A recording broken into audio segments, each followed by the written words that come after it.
কার ভয় রাখতে হবে?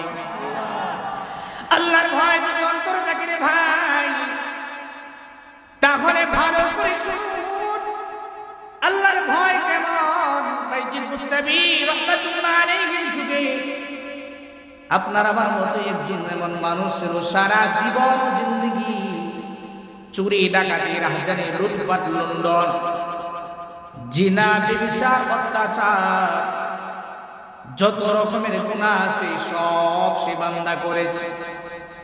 এমন একজন ডাকাত ছিল, হঠাৎ করে একদিন রাতের গভীরে আয়নার সামনে দাঁড়িয়ে গিয়ে হঠাৎ করে রাতের গভীরে আয়নার সামনে দাঁড়িয়ে যখন নিজের চেহারা আয়নার সামনে তাকিয়ে নিজের চেহারাটাকে দেখলো, হঠাৎ করে বুঝা শুরু, হাহা কেমন জীবন কাটাইলাম, কি জীবন পান করলাম, এই এত জীবন এত বছর আমি কোন দিকে কাটাইলাম।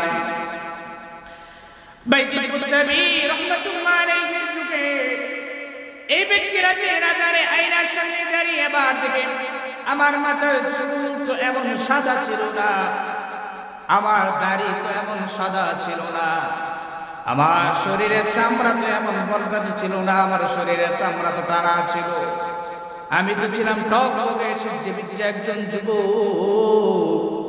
আমি আমার জীবনকে কোন দিকে আমি অতিবাহিত করে ফেলেছি।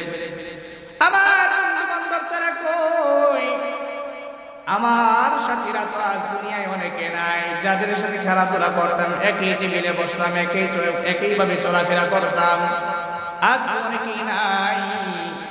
আল্লাহর ভয় অন্তরে ঢুকে গেছে।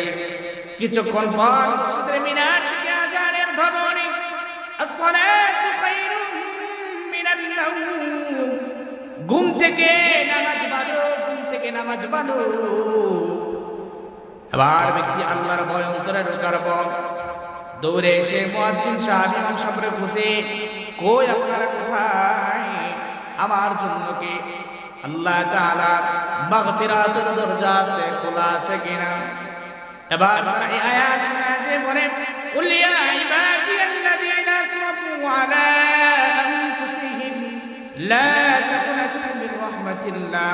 ও পয়গম্বর, আপনি সেই আপনার চাচাকে হত্যাকারী যে ওয়াহশী তাকে জানায়া দিন, আপনার চাচাকে সে হত্যা করেছে, হত্যা করার পর তার কলজা থেকে চিবিয়ে চিবিয়ে খেয়েছে, তার জন্য অবশ্যই আমি আল্লাহর দরজা খোলা, তওবা করায়া দেন, কালেমা পড়ায়া দেন। এমনি ভাবি ইমাম সাহেব ওই ডাকাতকে তওবা পড়ায়া দিয়ে আয়াতকে শোনা দিয়ে বলে, তো আল্লাহ তাআলা কোরআনে ঘোষণা দিয়েছে, কুল ইয়া ইবাদিয়াল্লাযীনা আসরাফু আলা আনফুসিহিম, যারা নিজের নফসের উপর জুলুম করেছে, অত্যাচার করেছে, অবিচার করেছে, জুলুম করেছে, নিজের নফসের উপর জুলুম করেছে, গুনাহ করতে করতে অন্তরটাকে কালো দাগে পরিণত করে ফেলেছে, আল্লাহ তাআলা তাদের ব্যাপারে ঘোষণা দিয়েছে, লা তাকুনাতু মির রাহমাতিল্লাহ, আল্লাহ তাআলার রহমত থেকে তোমরা নৈরাশ হয়ে যেও না। আল্লাহ তাআলা তোমাদেরকে ডাকে, তোমরা কোথায়? আল্লাহর ডাকে সাড়া দাও। বাইজিদ বুস্তামি রাহমাতুল্লাহ আলাইহির যুগের সেই ডাকাতকে এই আয়াত শোনাতে বলে, তো আল্লাহ তাআলা আপনাদের মতোই লোককে বেশি করে ডাকে। কই অপরাধীরা, কই ডাকাত, কই চুরি ডাকাতি রাহাজানি লুটপাট লুণ্ঠনকারী ব্যক্তিরা কোথায়? অন্যায় করেছো, অপরাধ করেছো, আমি আল্লাহর কাছে ক্ষমা চাও। অন্যকে কষ্ট দিয়েছো, মানুষের কাছেও ক্ষমা চাও। আমি আল্লাহ তাআলা ঘোষণা করে দিলাম, ইন্নাল্লাহা ইয়াগফিরুয যুনুবা জামিআ, নিশ্চয় আমি আল্লাহ তাআলা ক্ষমাশীল। অবশ্যই আমি আল্লাহ তাআলা তোমার জীবন জিন্দেগীর সমস্ত গুনাহ খাতাগুলোকে মাফ করিয়া দিব।